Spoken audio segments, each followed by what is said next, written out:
বাসা থেকে বিপুল পরিমাণ টাকা পাওয়া গেছে বলে সামাজিক যোগাযোগ মাধ্যমে খবর ছড়ায়। সার্জিস আলম ও হাসনাত আব্দুল্লাহর বাসা থেকে যথাক্রমে 100 ও 200 কোটি টাকা পাওয়া গেছে।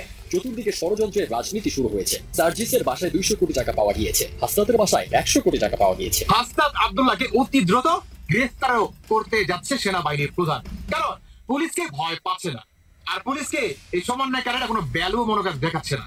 সচিবালয়ের 7 নম্বর ভবনে অগ্নিকাণ্ডের ঘটনায় প্রধান সমন্বয়ক ও তার সহযোগী সহ 2 জনকে গ্রেফতার করেছে কাউন্টার টেরোরিজম ইউনিট। সচিবালয়ে আগুন দিল সমন্বয়করা, যা একটা সিসিটিভি ফুটেজে দেখা গেছে যে আওয়ামী লীগের জন্য একটি ভাগ্য বদলের দিন। আওয়ামী লীগের ভাগ্য বদলের দিন হচ্ছে 31 তারিখ। সেনাবাহিনী যদি ক্ষমতা নেয় তাহলে বিপদে পড়বে কে? বিপদে পড়বে উপদেষ্টারা, সমন্বয়করা এবং বিএনপি।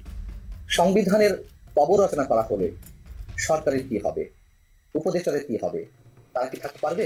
মোটামুটি ছাত্রদেরকে যে মেসেজটা দেওয়ার সেইটা কিন্তু বিএনপি দিয়ে দিয়েছে। তাদের এই 31শে ডিসেম্বর কি আদৌ সফল হবে কিনা? বাইডেন প্রশাসন যে প্রশাসনের সঙ্গে ডক্টর ইউনূস সরকারের দহরম মহরম সম্পর্ক, সেই সম্পর্কে কি অবনতি ঘটেছে? ডোনাল্ড এই মুহূর্তে অন্তর্বর্তী সরকারের যারা দায়িত্বশীল ব্যক্তিরা আছেন বা যে আন্তর্জাতিক অপরাধ ট্রাইব্যুনাল গঠন করা হয়েছে সেখানে যারা আছেন বা বৈষম্যবিরোধী ছাত্র আন্দোলনের যারা নেতারা আছেন, তারা প্রত্যেকেই কোথাও না কোথাও চান যে শেখ হাসিনার বিচার করতে হবে, অথবা শেখ হাসিনার এমন পরিণতি করতে হবে যেন অদূর ভবিষ্যতে তারা কোনোভাবেই এই আওয়ামী লীগ পরিবার কর্তৃক অথবা আওয়ামী লীগ কর্তৃক তাদের জন্য কোনো ধরনের কোন রকম টেনশন না থাকে। কারণ সবাই এটা এক বাক্যে স্বীকার করে যে যে পরিস্থিতি ঘটেছে, এই পরিস্থিতি থেকে আগামী 5 বছর পরে হোক 10 বছর পরে হোক, আওয়ামী লীগ যদি কখনো রাষ্ট্র ক্ষমতায় আসে, উপদেষ্টার মধ্যে যারা জীবিত থাকবেন, বৈষম্য বিরোধী আন্দোলনের প্ল্যাটফর্মের যে সকল সমন্বয়ক, সহ সমন্বয়ক বা যারা একসময় ছাত্রলীগের মধ্যে ছিলেন, যারাই এখানে এই ঘটনাগুলো ঘটিয়েছে, প্রত্যেকের নির্মম পরিণতি ভোগ করতে হবে। তো সেই জায়গা থেকে সবাই কিন্তু চাচ্ছেন যেন আইনের মাধ্যমে শেখ হাসিনার একটা কঠিন সাজার ব্যবস্থা করা যায়, ফাঁসির ব্যবস্থা করা যায়, যে সাপও মল্ল লাচিও ভাঙল না। কিন্তু বিষয়টা কি আসলে এত সোজা?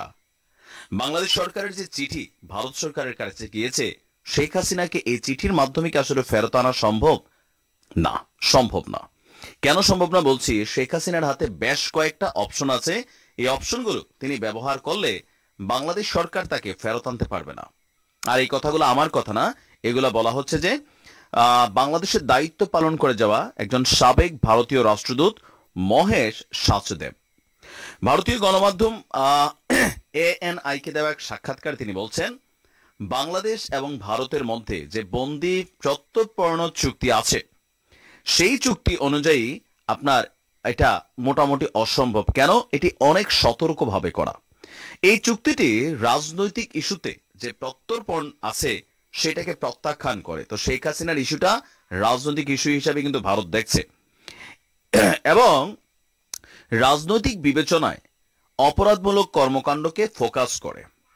আচ্ছা, তো এখন এইসব চুক্তির সতর্কতা ব্যবহার করা যেতে পারে। শেখ হাসিনা দেশের বর্তমান সরকারের প্রত্যর্পণের অনুরোধের বিরুদ্ধে ভারতের আদালতের দ্বারস্থ হওয়ার তার কাছে একটা অপশন আছে। তো কি তিনি করতে পারেন?